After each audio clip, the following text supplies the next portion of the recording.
Behind me is something that I've spent a decent bit of time working on, and it is a flight computer, a universal flight computer. Now, I do want to thank Al Magma for being a huge inspiration for this whole project that I've been doing, because he's also made his own universal flight computer series, and it's amazing. Like the things that these things let you do is insane. So I decided soon after this video I'm going to publish this as a workshop. However, it is a universal flight computer that only really works if you know how to use it, and so far I'm the only one who knows how to use it because I'm the only one who's built anything with it.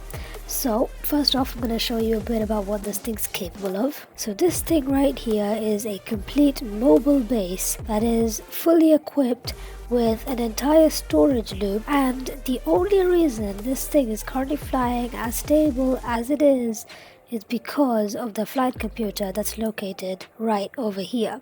So that's a bit of a taster on what this thing will let you do. This thing can basically make anything fly as long as there's enough space for it and enough space for thrusters. Oh dear, good old paper thin ground, you gotta love it. But anyway, that's that. Right, now let's get on to the flight computer itself. So we're going to talk about how it works. So there's two main sensors. The first one being this gyro here. So this little bar is, if you don't know, it is one of these. And the thing that's special about this is that it will not tip over. It uses a suspension glitch, and it is impossible to tip this thing over, right? If you put it on a creation that has a whole bunch of mass, then it will try to tip over. Well, not try to tip over, it will eventually tip over, but on its own, it's basically impossible, right? So I welded this thing onto a little frame that has rotation points in the roll axis there, and also on the pitch axis there.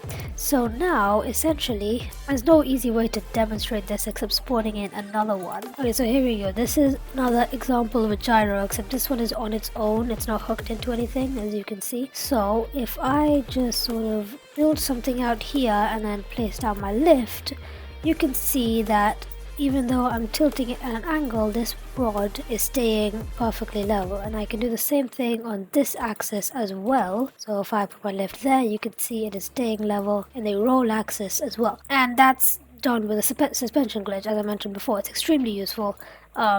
And basically from there, I just use some sensors to detect this bar's movement relative to the rest of the creation to get an understanding on what way it's tilted, and then that feeds into some logic. The connection tool probably doesn't help, but that feeds into some logic and tells the suspension glitches which way they need to rotate to correct the pitch and roll, and that's pretty much it. So this uses a technique. As you can see, there's a little bar that's holding these sensors in place. When it's put on the lift, it's straight, and then it moves over. So basically it shifts these sensors over by exactly half a block. So now you can see both of these sensors are triggering, but they're both sensing the same block. Now the thing about this is that sensors, they have an activation point, and that is directly in the middle. And because both of these are activating, that means that the sides of this block is triggering both of the sensors, meaning even the slightest bit that it gets off tilt, it will recognize that. So if I move my lift slightly, you can see we can barely notice with our eyes that that block is moving, but the sensors can detect it, and that makes for an extremely accurate gyro that can detect even the most minute move. The outer sensors are to detect larger movements. Now usually larger movements are caused by a change in mass. They're not usually caused by feedback loops, because this thing is pretty immune to those as long as you have enough mass on your creation. But anyways, these detect changes in mass. So if this sensor gets activated, then the system knows that there is an extra bit of mass in the front section that wasn't there before. And so if this is detected, then it will start to increase thrust on the front set of thrusters. It won't do anything to the back, it will just increase the front, and that should hopefully level it out. Now, that's not to say that this thing is like completely foolproof. It is a very weak correction system. It's very slow, so I would definitely not rely on it, but it can do it if you really need it to. So yeah, that's the gyro. Now moving on, back here we have an elevation sensor. Now I will say that this is not my elevation sensor. sensor. It is the VMS vertical movement sensor made by Zabinoid. Yeah, that's what this is. Now, vertical motion sensor basically detects whether the creation is rising or falling. So the way it does that is it has a block, and the block is on a piece of suspension vertically like this, and as you can see, again, it's using the same technique of accurate sensors because the block is in the middle of two sensors. This white block there is directly in the middle of these two sensors. Now, it's not directly because these are angled 1 degree inwards, so it does have a bit of tolerance. However, it is still close enough that both sensors are being activated. Now, because it's buoyant like that, when the rest of the creation moves up, it will try to stay where it is. Now, obviously, it can only move like half a block because it's on sport suspension, but that half a block can be easily detected by these two sensors. And same goes for when it comes down. So if I lift my lift up, you can see that one of the sensors get deactivated, and if I bring it back down again, the other sensor gets deactivated. So that's how the system knows whether the creation is rising or falling. Back here we have a WASD converter, so this is the bearing that you hook into the seat, and this is the engine that you hook into the seat. So this right here is the WS converter that I used, and it also is not my original design. This right here, the WS converter by MechBot75, is the one that I used, and the only reason is because my WS converters have always been inaccurate, they've been slow, they've been unreliable, and I just went to the workshop and just tried to find the most reliable one I could, and this is it. It works extremely well, as you can see, and I just have no complaints with it. It's a great little WS converter. I definitely recommend using this instead of like your standard bar that you generally use in creations, because this is just way more accurate. But yeah, other than the WS and the vertical motion sensor, everything else in this is my own creation. So yeah, those are the main sensors. Now let's get on to how it works.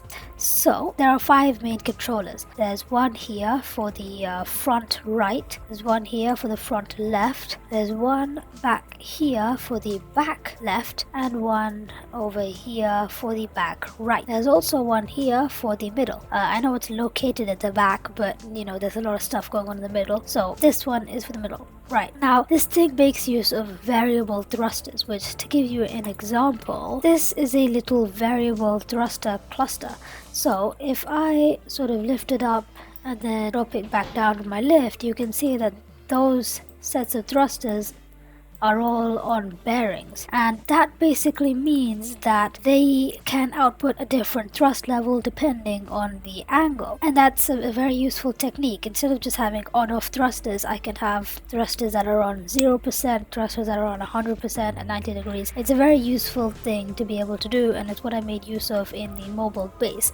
I would also recommend having like a thruster cluster like this just saved on your lift, so you don't have to build it separately every single time. It's another useful thing to have, but that's only if you plan on building a lot of big flying creations. So that's a variable thruster. Now each of these bearings are hooked into those controllers, as you can see, and they are what you're meant to hook the variable thrusters up to. I'm gonna do that real quick because we're gonna set up like a basic test flyer with this thing. So I'm just gonna quickly put in these pipe pieces like so, and then we're gonna put in the thrusters just like so. Okay, so now, as I said, the bearings don't have to be here. They can be anywhere in the creation, but the bearings do have to be at 15 degrees but leave the last 4 slots empty. This basically means it goes to 90 degrees very slowly. You don't want loop, and you want it on the slowest speed. And so now you have a very reliable and accurate variable thrusters that the flight computer can feed into. Now this middle set is for helicopter rotors, or something that goes in the middle, because the gyro with these outer sensors, when it detects that there is something majorly wrong in the weight distribution, it will change the thrust outputs on the corner. And if you want a set of thrusters that is not affected by the gyro's correction system, then you hook it up to this controller. Everything else is going to be affected by the gyro depending on your weight distribution. So that's basically what the 5th set is for. I'm going to give you an example. This right here is my latest creation that I built with the flight computer. I had to sacrifice literally literally all the interior space for the flight computer, but I'd say it's worth it because it's a very stable flyer. Anyways, you can see here that the bearings are over here and they're all connected to that back controller, meaning none of these bearings are affected by the gyro. They're all just sort of on their own. In fact, the gyro doesn't affect any thrusters, it only affects the suspension glitches. And this also, if I remember how to fly it, flies very, very stably. And the thing I love about all of these flyers that use the flight computer is that once they level off, because it has altitude hold and it's got gyro stabilization, you can literally stand on like any part of this and be perfectly safe. Obviously not on the roof for this one because it's got rotors and stuff, but I can be pretty confident that it's not just going to kick me off randomly because I know it's a very stable creation. It's slightly shaking now, but it's still, that's just because of the door actually, not the creation itself. But yeah, okay, so that's what that's all about. Now that we've got all the thrusters, let's get our seat and stuff. So I'm just gonna build out a little thing like this, and then we'll just hold on. That is not a level 5 seat. There we go. Right, and we'll place that down. Perfect. Right, so now we're gonna hook up these buttons. So number 1, the leftmost one is to go up, the rightmost one is to go down, and the middle one is to turn the whole system on. And you can swap around 1 and 2 depending on your preference. Just note that by default your mouse buttons are bound to buttons slots 1 and 2. So because my left mouse button is my primary button, I just find it more intuitive for that to be my up button, but you can do whatever you want. Anyway, that's that. Now I'm going to hook up the WASD converter just like so. So now you can see I've got AD and I've got W and S. Perfect. I'm also going to hook up turning, so there are suspension glitches built into this thing for yaw, so I'm just going to use those instead of adding my own ones. And I would recommend changing this down to something more reasonable like 5, because 27 is way too much. Perfect. Now we have turning.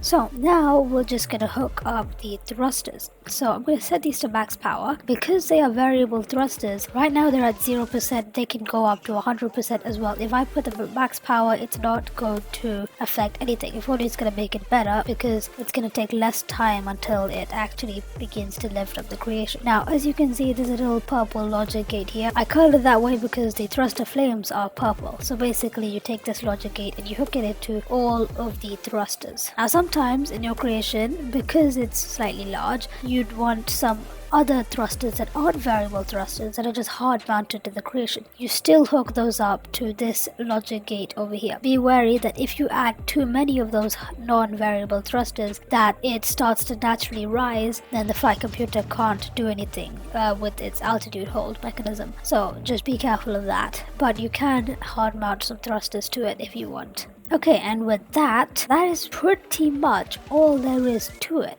This thing, the computer can handle the rest. Once you've hooked up the thrusters and hooked up the seat, this thing can fly. So I'm gonna quickly give a demonstration. So you hit number 3, turn the thrusters on. Then you hit number 1. You can do that with your left click button, and they will rotate downwards until they have enough power. And now it is stable enough to just start walking around on.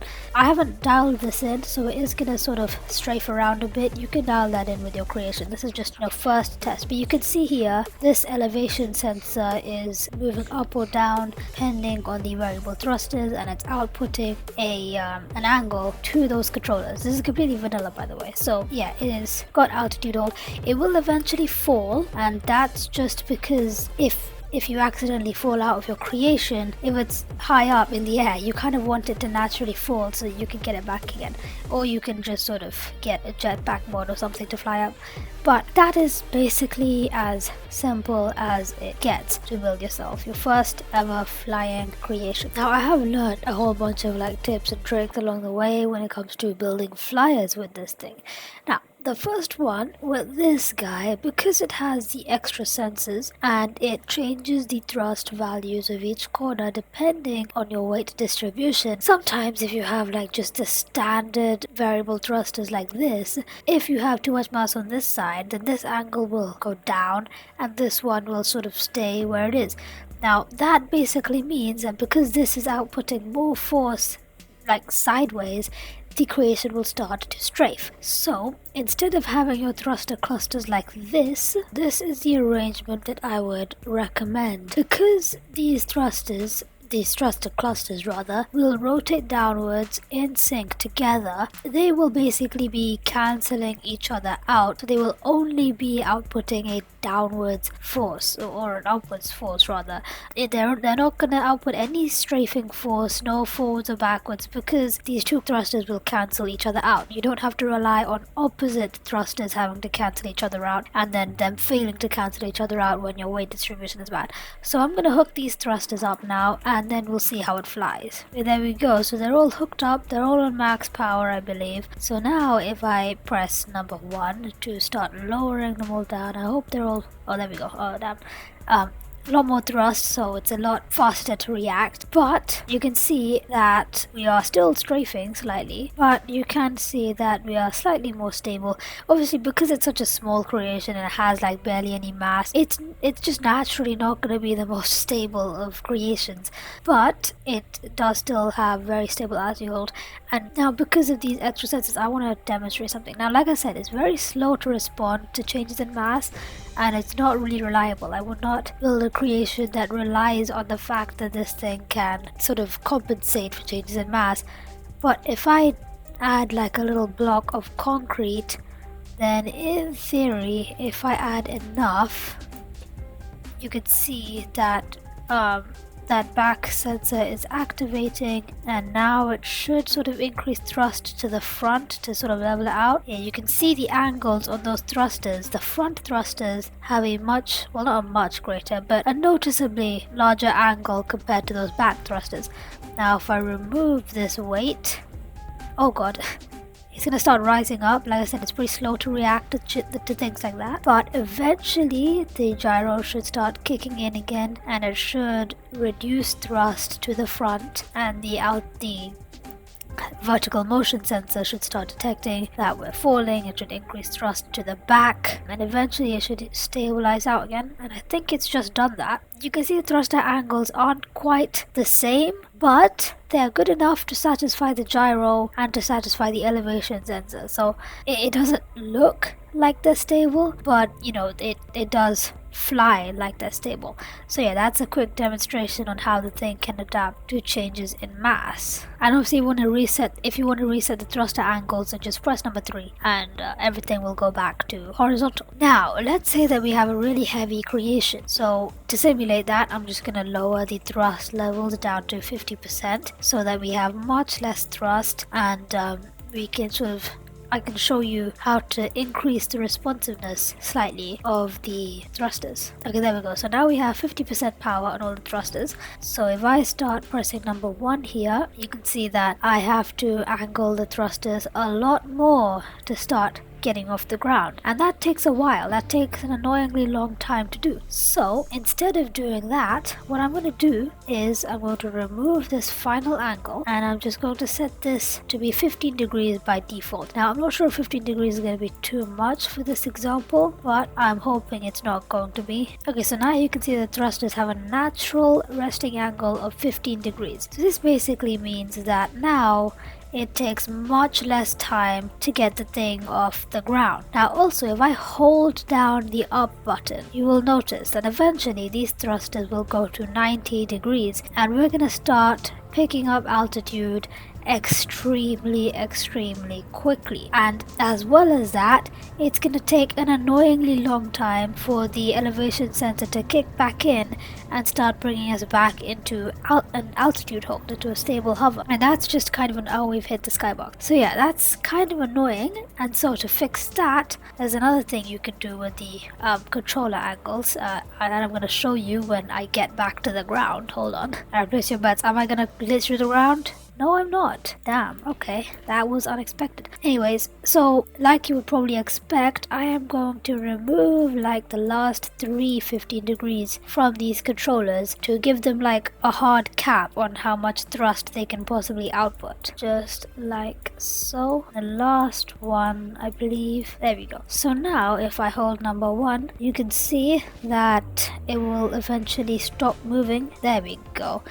And this is a pretty decent speed But to get back into an altitude hold, it still takes a decent bit just because this is the first time I'm testing it. If I was actually gonna put this into a creation, I would probably remove another set of 15 degrees from that. But you can see we go into an altitude hold a lot faster that time. It's not quite, oh there we go, now it's leveled out. I'm going to remove another set of 15 degrees, so we're now left with just one set of 15 degrees to carry the, oh dear, this is slightly precarious. But like I said, this thing's very stable. I'm trusting it to not randomly kick me off. There we go. Right, so now we can also lower down, and another thing with lowering down is that this is very slow, obviously because the default was 15 degrees. But if you want to go down faster, then it's pretty easy. You just kill the engines and it will go down as fast as you want it to, as fast as your mass will allow you to anyways. Yeah, now we'll try going up, and they max out there, and now we have a much more controlled ascent. So that's basically how I dial in my thrusters. It makes it very, very easy to do. And there we go. So that's how you make the thing hover. So now let's make it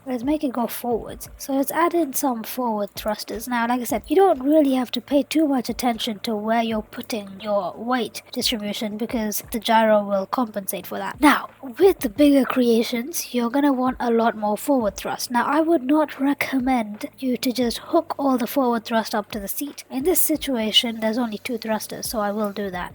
But with bigger creations, you're going to want to save your seat connections for buttons, for the functions of your creation. You don't want to waste them all on thrusters. Trust me, I've been there where the seat just said max connections reached, and I was only like 50% of the way to adding as many thrusters as I wanted to. It's very annoying, but in this situation, 2 will be enough. If you want more, then I would definitely recommend hooking them up to this sensor here, or I think it's this sensor. I can't remember which one it is. Yeah, it is the left one. So yeah, hook your thrusters up to the left sensor so you have an infinite amount of forward thrust. Now I'm also going to do the same with the back, so this is going to equalize our weight. I would always recommend making sure that you have a balanced craft, but you just don't have to put in as much attention to detail as you would with another type of flying vehicle. Okay, so we've got forwards, backwards, we've got turning. I'm gonna put in strafe, but just because I can, to be honest. The question is, where do I put it? Okay, I've hooked up strafe, probably in like the most inconvenient spot possible, but the gyro seems to be compensating for the fact that those thrusters are really not in line with the center of mass. Which again, that's the beauty of having a flight computer. You don't really have to worry about your center of mass and all that. Again, you should worry about it, but you don't strictly need to. And that's sort of what I was going for with this whole project. But yeah, now we have a creation that can go forwards, it can go backwards, it can turn, and it can strafe, and it can also altitude hold. That's not a verb, I shouldn't use it like that, but it can also go up and down, and it's a very stable craft at that. You can walk around despite not really having a floor or any walls to keep you safe.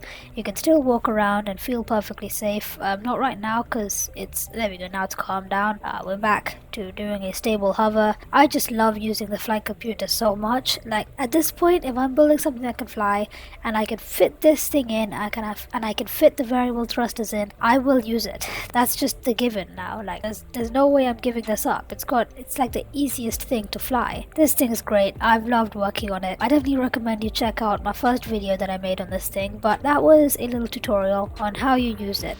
Now, there are a few other things with larger creations.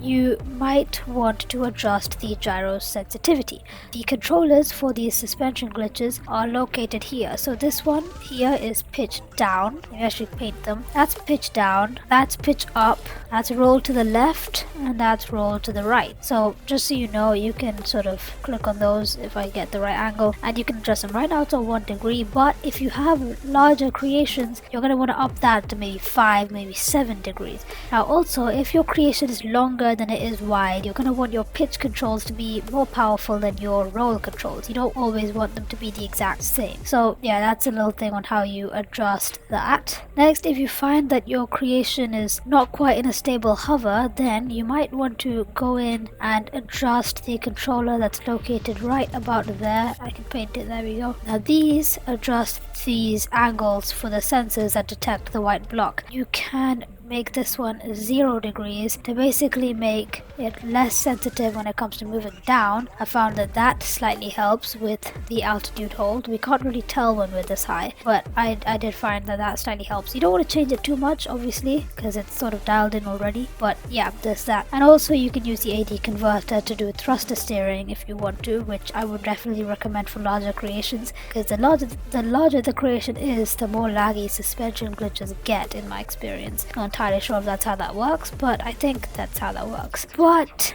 yeah, that is pretty much all there is to say about this thing. With this video, you should probably be able to build anything you want and make it fly. I think you could kind of tell what I mean when I said that as you add more mass, the thing gets more stable. This thing has pretty much stayed at the same altitude hold the whole time that I've been talking, purely because it's had more mass. Like when we first got this thing into the air, it was like shifting around all over the place. Now that it has more mass, it is definitely more stable. So yeah. Oh yeah, and another thing I forgot to mention, you don't have to build separate thruster clusters for everything. If I bring this thing down to the ground, which is number 5 now, I keep thinking it's number 3, but if I bring this thing back to the ground, you can see that I can just sort of chain a thruster onto here, just like that. And if I do this for this one as well, strictly speaking, I don't need to do this technically for all the thrusters, because like I said, the computer will compensate. But if I do this and sort of put this at the same power, then hook it up to the same logic gate just like this, now my thruster cluster is